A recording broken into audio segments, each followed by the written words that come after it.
Le Tour du Monde. Le Tour du Monde, c'est une émission d'opinion, surtout d'analyse de l'actualité sociopolitique, économique, culturelle et sportive au Bénin, en Afrique et dans le monde. Sur différents sujets, il s'agit de mieux informer pour un monde plus juste. Le Tour du Monde, c'est une coproduction de Guérit TV Monde et 3R Média.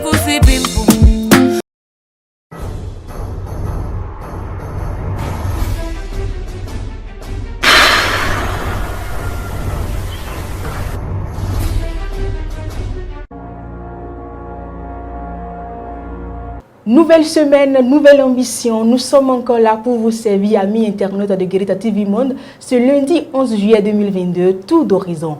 Bonjour et bienvenue. On démarre par le bulletin d'information. Depuis 24 heures, les résultats du BEPC session de juin 2022 sont connus.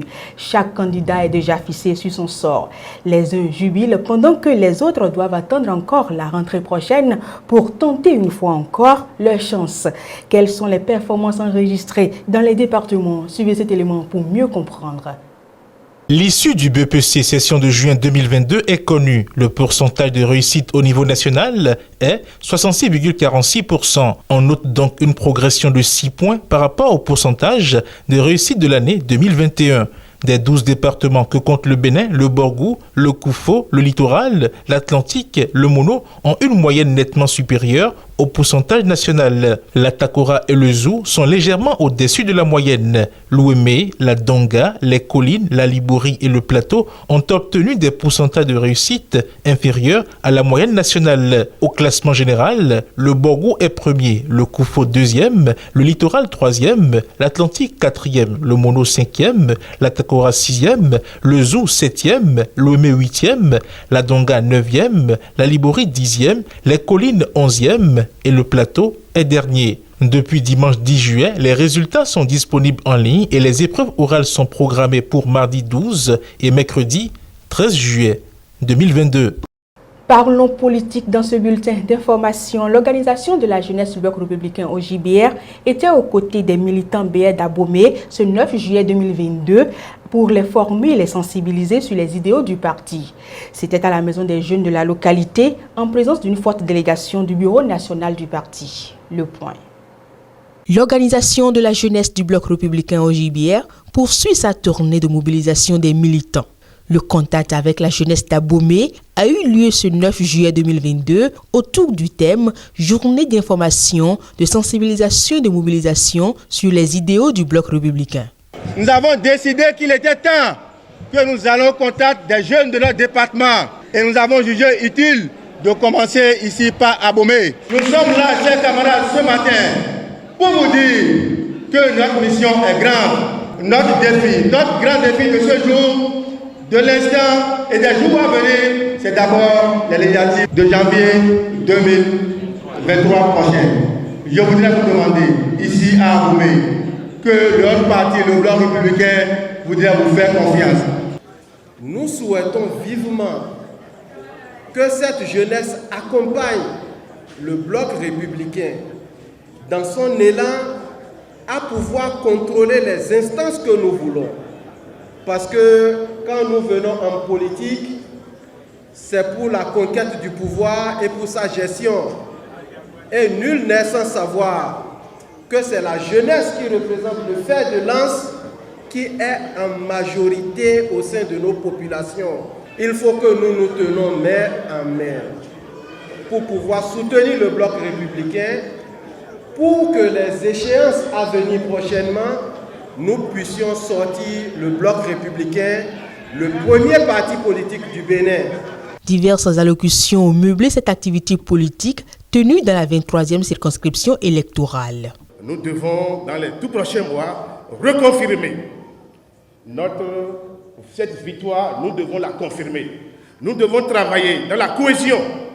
Nous devons, de façon infatigable, dans une approche de concertation, dans une approche d'unité d'esprit et d'action, accepter les uns et les autres, nous devons nous mobiliser pour les prochaines élections que nous avons devant nous. La jeunesse du bloc républicain de la 23e circonscription, plus particulièrement d'Abomey, a besoin d'avoir quelques informations. Nous ne pouvons rien faire si ensemble nous ne nous mettons pas résolument au travail.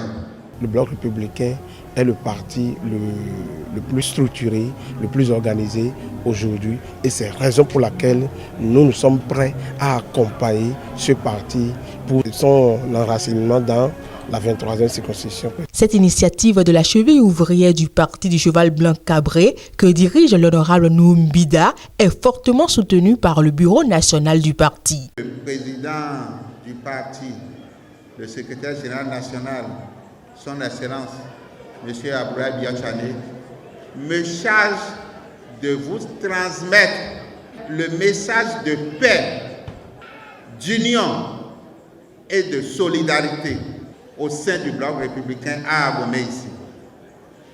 C'est très important pour lui parce que sans l'union, on ne peut rien faire de bon. Le Bloc républicain est déjà en ordre de bataille pour de grandes victoires. Les législatives de 2023 constituent actuellement la cible de l'OJBR.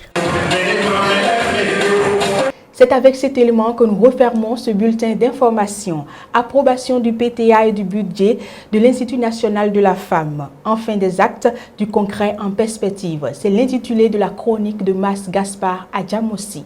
Approbation du plan de travail annuel et du budget 2022 de l'Institut national de la femme. Enfin des actes et du concret en perspective. Mention spéciale pour Claudine Prudencio et Huguette Bopé Nyakadia. Le Conseil des ministres en sa séance du mercredi 6 juin dernier a approuvé le plan de travail annuel 2022 de l'Institut national de la femme ainsi que le budget de l'institution. Par cette décision, le gouvernement entend doter de façon concrète l'Institut national de la femme de moyens humains et matériels importants en vue de lui permettre d'accomplir efficacement sa mission et d'atteindre les objectifs fixés. Mention spéciale pourrait-on dire à la présidente de l'Institut, Claudine Prudencio, et à la secrétaire exécutive, Huguette Bopé Nyakadia. L'aboutissement heureux du processus d'approbation du PTA et du budget de l'Institut national de la femme par le gouvernement béninois est certainement le fruit d'un travail de fourmi et surtout d'un long plaidoyer. C'est aussi la preuve que le président de la République ne s'est pas trompé en nommant les deux personnalités à la tête de la structure. Petit à petit, l'Institut national de la femme, sous le leadership de Claudine Prudencio, est en train de tisser sa toile, de marquer son territoire et de mettre le cap sur des actions concrètes qui impacteront les femmes béninoises. Dès le départ, les multiples audiences et les prises de contact des responsables de l'Institut national de la femme avec les présidents des institutions de la République et certaines structures avaient été critiquées par certains. Mais ces audiences et ces prises de contact ont certainement contribué à rendre plus visible l'institution et à favoriser le plaidoyer. Certains détracteurs de la présidente Claudine Prudencio avaient aussi laissé entendre que sa nomination à la tête de l'Institut n'était que récompense politique et que surtout l'Institut national de la femme ne sera qu'un machin, une coquille vide sans contenu. Le gouvernement béninois, à travers le président Talon, vient de prouver toute l'importance accordée à l'Institut national de la femme. Créé dans le but de promouvoir la femme et la fille dans toutes les sphères et domaines, l'Institut lutte déjà contre toutes les formes de discrimination et de violence à l'égard de la femme. Depuis sa création, et avec le peu de moyens dont elle disposait, les responsables de l'Institut national de la femme ont enregistré de nombreuses plaintes et contribué au règlement de nombreuses situations mettant à mal la femme et la fille, aussi bien devant les juridictions qu'en dehors. L'approbation du PTA et du budget 2022 de l'institution que dirige Claudine Prudencio permettra de renforcer les actions de l'Institut pour son déploiement stratégique, par exemple, sur l'ensemble du territoire national et par l'adoption également de procédures appropriées afin d'assurer la célérité et l'efficacité des actions. Pour la présidente Prudencio, l'acte du gouvernement traduit simplement la détermination du gouvernement et surtout le renouvellement permanent de l'engagement du président Talon à créer à l'Institut l'Institut national de la femme toutes les conditions nécessaires à l'accomplissement sans faille de sa mission de protection et de promotion de la femme béninoise. Elle entre selon elle toujours en ligne de compte des actes, faits et gestes que pose chaque jour le chef de l'État pour matérialiser ses paroles et intentions affichées en faveur de la protection de la femme et de la fille et de leur émancipation sociale. Enfin, toujours pour la présidente de l'Institut national de la femme, c'est un pas de plus dans le long combat pour la promotion des droits de la femme au Bénin. Pour notre part, nous osons espérer aussi que c'est la fin des discours, des soutiens verbaux, des dénonciations et des condamnations sans effet, des communiqués et actions d'éclat et que, enfin, c'est le moment des actions et du concret pour la promotion et la protection de la femme béninoise. On poursuit tout d'horizon et c'est le moment pour nous de marquer une courte pause pour aller au service commercial. Envie de diffuser vos spots publicitaires pour impacter plus vos cibles? Chers annonceurs, votre télévision en ligne Guérite TV Monde vous propose des espaces sur ses meilleures émissions, à savoir Au téléphone, Tour d'horizon, Ça parle femme, la vraie version. Pour plus d'informations, contactez le service commercial au 00229 91 19 10 10. Guérite TV Monde, le leader de Web TV. De retour sur ce plateau, nous installons le forum de discussion avec Chalal Bandaoui. Chalal Bandaoui, bonjour. Bonjour, Faouzia Sefou. Forum de discussion de ce lundi, on parlera du BEPC. On l'avons déjà commencé avec le bulletin d'information. Vous le savez très bien, Chalal Bandaoui, BEPC cette année, le taux de réussite est de 66,46%, alors qu'en 2020, nous étions à 51,19%. Il y a eu une augmentation de 15 points, Chalal Bandaoui. Les efforts sont en train de porter leurs fruits. Oui, les efforts sont en train de porter leurs fruits. C'est une remontée qui continue parce que nous avons connu, il y a seulement 6 ans en arrière, je dirais, des résultats catastrophiques. Il y avait moins de 20% au BEPC et progressivement nous sommes passés à 47, ensuite nous sommes entrés à 50, là nous sommes à 60, donc je peux dire que c'est la remontée qui continue en ce qui concerne les pourcentages de réussite au brevet d'études du premier cycle au Bénin. En 2020, comme vous l'avez dit, nous étions à 51,19%. En 2021, nous avons fait une progression de 9 points, donc à 60,50%. Cette année-ci, nous sommes à 66. Je pense que les efforts sont faits et nous sommes en train d'apprécier à travers les taux de réussite, donc ces efforts qui sont fournis pour améliorer le niveau de réussite en ce qui concerne cet examen. Chalal Bandaoui, selon vous, qu'est-ce qu'on peut faire pour pouvoir maintenir le cap et pourquoi pas améliorer, aller à 100%?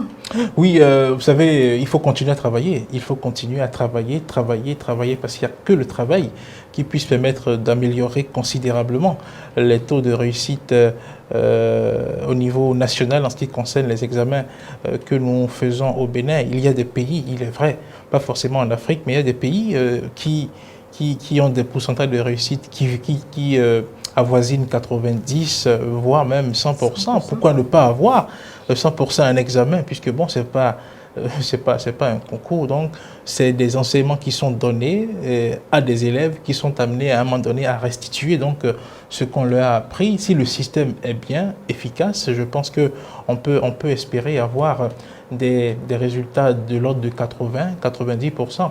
Et bien avant de donner cette précision, j'ai oublié de dire que quand on voit un peu la progression des pourcentages de réussite chaque année, il y a des départements qui comment dirais-je, s'affichent et qui, je dirais, font des prouesses. Malheureusement, il se fait qu'un département comme le littoral, qui souvent s'affichait avec l'Atlantique, a pratiquement disparu ces 3 dernières années je dirais, des premiers rangs. Parce que le littoral, en 2016, malgré les résultats catastrophiques, était premier, suivi de l'Atlantique. En 2017, c'était pareil, mais depuis 2019, le littoral et l'Atlantique ont quitté le premier et le deuxième rang en ce qui concerne les classements au niveau départemental. Cette année-ci encore, le littoral s'est retrouvé pratiquement 3e et l'Atlantique 4e. Il y a des départements comme le Borgou qui ont commencé à s'afficher davantage. Et dans ce lot-là, j'ai personnellement remarqué que ces 3 dernières années, un département comme le Koufou est resté constant à la 2e place de façon systématique. Sans doute que, bon, en dehors des efforts qui se font au niveau national, il y a peut-être des particularités au niveau de chaque département et qui justifient donc ces classements-là auxquels nous assistons chaque année. Charles Alban Daoui, forum de discussion de ce lundi, c'est terminé. Je suis sûr que vous avez un appel à lancer. Un appel à lancer, oui, notamment aux acteurs du système éducatif, que ce soit ceux qui pensent les programmes d'études. Je pense qu'il faut qu'ils fassent davantage d'efforts pour que notre système éducatif puisse produire, pas que des gens qui apprennent des leçons, apprennent des cours, vont sont évalués, prennent des notes et qui passent, mais que de plus en plus nous puissions aller vers des systèmes d'éducation qui rendent les apprenants capables de faire des choses concrètes. Et aux apprenants aussi, nous leur demandons quand même de continuer à rester assidus, de savoir que l'école, c'est un chemin par lequel il faut passer pour quand même avoir un certain niveau de compréhension des choses qui se passent dans notre société, dans notre monde. Voilà. Merci à vous, Charles Alban Daoui. C'est moi qui vous remercie. À demain. À demain, si Dieu le veut. À la suite de Charles Alban Daoui, nous allons détendre l'atmosphère à travers la vidéo du jour. C'est définitivement terminé pour le compte de ce lundi 11 juillet 2022. Merci de nous avoir suivis. À demain.